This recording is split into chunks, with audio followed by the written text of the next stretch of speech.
أعوذ بالله من الشيطان الرجيم. بسم الله الرحمن الرحيم. الذين يبلغون رسالات الله ويخشونه ولا يخشون أحدا إلا الله وكفى بالله حسيبا. ما كان محمد أبا أحد من رجالكم ولكن رسول الله وخاتم النبيين وكان الله بكل شيء عليما. يا أيها الذين آمنوا اذكروا الله ذكرا كثيرا وسبحوه بكرة وأصيلا. هو الذي يصلي عليكم وملائكته ليخرجكم من الظلمات إلى النور وكان بالمؤمنين رحيما. تحيتهم يوم يلقونه سلام وأعد لهم أجرا كريما. يا أيها النبي إنا أرسلناك شاهدا ومبشرا. السلام عليكم ورحمة الله. إن الحمد لله نحمده ونستعينه ونؤمن به ونتوكل عليه ونعوذ بالله من شرور أنفسنا ومن سيئات أعمالنا. من يهده الله فلا مضل له ومن يضلل فلا هادي له. وأشهد أن لا إله إلا الله وحده لا شريك له وأشهد أن محمدا عبده ورسوله أرسله بالهدى ودين الحق ليظهره على الدين كله ولو كره المشركون. أما بعد فإن خير الحديث كتاب الله وخير الهدي هدي محمد صلى الله عليه وسلم وشر الأمور محدثاتها وكل محدثة بدعة وكل بدعة ضلالة وكل ضلالة في النار.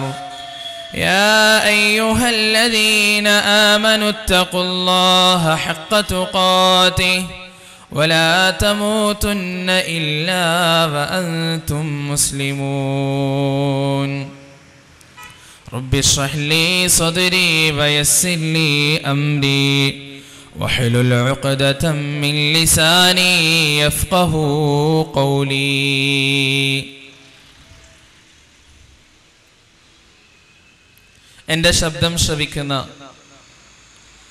വേദിയിൽ ഉള്ളവരും ഇല്ലാത്തവരുമായ പ്രിയപ്പെട്ട നാട്ടുകാരെ, ദൈവത്തിൻ്റെ വിധിവിലക്കുകൾ ജീവിതത്തിൻ്റെ നാനാഭാഗങ്ങളിൽ പാലിച്ച് കഴിയണമെന്ന് ആദ്യമായി ഓർമ്മപ്പെടുത്തുകയാണ്. ഇന്ത്യൻ ഭരണഘടനയുടെ പ്രിയാമ്പിളിൽ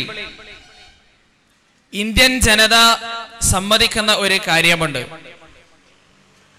sovereign socialist secular democratic republic. അതാണ് ഇന്ത്യൻ ഭരണഘടനയുടെ രീതി. ഇത് നമുക്കെല്ലാവർക്കും വളരെ വ്യക്തമായി അറിയാവുന്ന കാര്യമാണ്. നമുക്കറിയാം, ലോകത്ത് ഒരുപാട് രാഷ്ട്രങ്ങളുണ്ട്. പക്ഷേ ഏറ്റവും വലിയ ലിഖിത ഭരണഘടന നമ്മുടെ ഇന്ത്യയിലേക്കാണ്. മാത്രമല്ല മതപ്രഭാഷണത്തിനും മതാചാരങ്ങൾക്കും ഏറ്റവും കൂടുതൽ സ്വാതന്ത്ര്യം ലഭിക്കുന്നതും ഇന്ത്യ എന്ന രാജ്യത്തിലാണ്. അതൊരു വലിയ അനുഗ്രഹമാണ്. ഖേദകരമെന്ന് പറയട്ടെ, ആ അനുഗ്രഹം തകർന്നുകൊണ്ടിരിക്കുകയാണ്. ഫണ്ടമെന്റൽ റൈറ്റ്സ്, മൗലികാവകാശം, ആർട്ടിക്കിൾ 23, 24 പ്രകാരം ഇന്ത്യയിലുള്ള ഏതൊരു പൗരനും അവന്റെ ആദർശം, അവന്റെ മതം, അവൻ സ്വീകരിക്കുന്ന അവന്റെ ആശയങ്ങൾ അത് ആചരിക്കുവാനും അത് പ്രചരിപ്പിക്കുവാനുമുള്ള സ്വാതന്ത്ര്യമുണ്ട്. അത് നമ്മുടെ രാജ്യത്തിൽ മാത്രമേ കാണുവാൻ സാധിക്കുകയുള്ളൂ. നമുക്കറിയാം, സൗദി അറേബ്യ, അവിടെ പ്രബോധനത്തിന് സ്വാതന്ത്ര്യമില്ല. അവിടെയുള്ള ആദർശങ്ങളും മതങ്ങളും പറഞ്ഞു കൊടുക്കുവാനുള്ള സ്വാതന്ത്ര്യം സൗദി അറേബ്യ പോലെയുള്ള രാജ്യങ്ങളിലില്ല. അതുപോലെ തന്നെ ചൈന, അവിടെ സോഷ്യലിസമാണ്. അവിടെ സ്വന്തമായുള്ള ആദർശം, പൗരന്മാർക്കുള്ള ആദർശം മറ്റുള്ളവർക്ക് പറഞ്ഞു കൊടുക്കാനോ ആചരിക്കുവാനോ ഉള്ള സ്വാതന്ത്ര്യമില്ല. ആ തരത്തിൽ നോക്കുകയാണെങ്കിൽ എത്രയോ അനുഗ്രഹീതമായ, എത്രയോ ശ്രേഷ്ഠമായ, എത്രയോ ഉന്നതമായ ഒരു രാജ്യത്തിലാണ് ഞാനും നിങ്ങളും ജീവിച്ചു കൊണ്ടിരിക്കുന്നത്. പക്ഷേ ഞാൻ പറഞ്ഞു, ഖേദകരമായി കൊണ്ട് തന്നെ അങ്ങേയറ്റം ഖേദിക്കേണ്ട ഒരു കാര്യം, ഈ സെക്യുലറിസം, ഇന്ത്യയുടെ മതേതരത്വം തകർക്കാൻ ശ്രമിക്കുന്ന ഒരുപാട് ആളുകളെ നമുക്ക് കാണുവാൻ സാധിക്കും. മുസ്ലിങ്ങൾക്കിടയിൽ നമുക്ക് കാണുവാൻ സാധിക്കും, ഹിന്ദുക്കൾക്കിടയിൽ നമുക്ക് കാണുവാൻ സാധിക്കും. എല്ലാവർക്കിടയിലും മതേതരത്വത്തെ, ഇന്ത്യയിലെ സെക്യുലറിസത്തെ തകർക്കുവാനുള്ള പ്രവണതയും പ്രവർത്തനങ്ങളും നമുക്ക് കാണുവാൻ സാധിക്കും. മംഗലാപുരം പോലെയുള്ള ഭാഗങ്ങളിൽ ന്യൂനപക്ഷങ്ങൾക്കെതിരായ കൂടുതലുള്ള സമ്മർദ്ദങ്ങൾ, കണ്ണൂർ പോലെയുള്ള ഭാഗങ്ങളിൽ ഹിന്ദു സമൂഹത്തിനെതിരായി മുസ്ലിമീങ്ങളുടെ വികാരം ഇളക്കിവിടുക, ഇങ്ങനെയുള്ള വൃത്തികെട്ട പ്രവണതകൾ കാണുവാൻ നമുക്ക് നല്ലവണ്ണം സാധിക്കും. ഒരു നൂറ്റാണ്ട് കാലം ബ്രിട്ടീഷുകാർ ഇന്ത്യ ഭരിച്ചു, ഒരുപാട് കാലം. ആ ഇന്ത്യ സ്വാതന്ത്ര്യത്തിലേക്ക് കാലെടുത്ത് വെച്ചത് ഹിന്ദുവിന്റെയും മുസ്ലിമിന്റെയും ക്രിസ്ത്യാനിയുടെയും കൈകൾ കോർത്തു പിടിച്ചുള്ള പ്രവർത്തനം കൊണ്ടായിരുന്നു. അന്ന് വർഗീയവാദമുണ്ടായിരുന്നില്ല, അന്ന് മതവാദമുണ്ടായിരുന്നില്ല. മതത്തിന്റെയും വർഗത്തിന്റെയും ജാതിയുടെയും പേരിൽ മനുഷ്യൻ തമ്മിലടിച്ചിരുന്നില്ല. അതുകൊണ്ട് തന്നെ സാമ്പത്തികമായി അടിത്തട്ടിലിരുന്ന ഇന്ത്യയെ കൈപിടിച്ചുകൊണ്ട് മുകളിലേക്ക് ഉയർത്താൻ ഇന്ത്യൻ സമൂഹത്തിന് കഴിഞ്ഞു, അല്ലെ? മറ്റൊരു രാഷ്ട്രത്തിനെയും അതുപോലെ നമുക്ക് കാണുവാൻ സാധിക്കില്ല. R.C. ദത്ത് എഴുതിയ എക്കണോമിക് ഹിസ്റ്ററി ഓഫ് ഇന്ത്യ എന്ന പുസ്തകത്തിലൂടെ ഇന്ത്യയുടെ എക്കണോമിക് ചരിത്രം, ഇന്ത്യയുടെ സാമ്പത്തിക ചരിത്രം നമുക്ക് മനസ്സിലാക്കുവാൻ സാധിക്കും. അധപ്പതനമാണ്. ഒരു നൂറ്റാണ്ട് കാലം ഇന്ത്യ ഭരിക്കുകയും അവിടെയുള്ള എല്ലാ സമ്പത്തും കൊള്ളയടിക്കുകയും ചെയ്ത ബ്രിട്ടീഷുകാർ ആ ഇന്ത്യ അടിത്തട്ടിൽ നിന്ന് ക്രമേണ മുകളിലേക്ക് ഉയർന്നു വരാൻ തുടങ്ങിയത് മതേതരത്വത്തിന്റെ ഒരൊറ്റ ശക്തി കൊണ്ട് മാത്രമാണ്. വർഗീയവാദങ്ങൾ അന്നുണ്ടായിരുന്നില്ല, ജാതിമത ഭേദങ്ങൾ അന്നുണ്ടായിരുന്നില്ല. ഞാൻ പറഞ്ഞു, ഏറ്റവും കൂടുതൽ സ്വാതന്ത്ര്യം ലഭിക്കുന്ന നമ്മുടെ രാജ്യം. സഹോദരങ്ങളെ, ഈ രാജ്യമല്ലാതെ നമുക്ക് മറ്റൊരു രാജ്യത്തെയും അങ്ങനെ കാണുവാൻ സാധിക്കുകയില്ല. അതുകൊണ്ട് ഈ സന്ദർഭത്തിൽ എന്റെ ശബ്ദം ശ്രവിക്കുന്ന എല്ലാവരോടും എനിക്ക് ഉപദേശിക്കാനുള്ളത്, ആ സെക്യുലറിസത്തെ തകർക്കരുത്, ആ മതേതരത്തെ തകർക്കരുത്.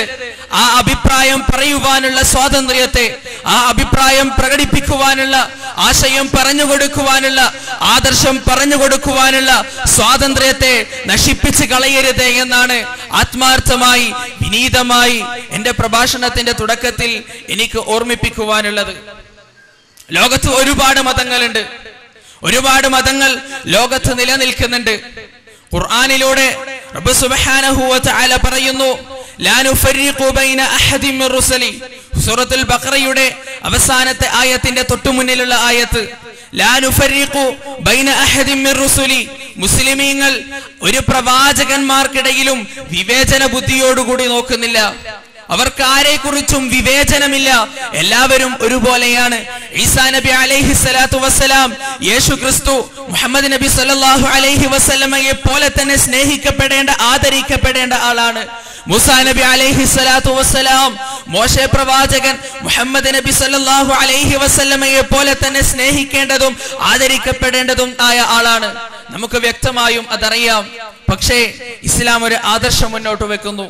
എന്താണ് ഇസ്ലാം പറയുന്ന കാര്യം? എന്താണ് ഇസ്ലാം പറയുന്നു?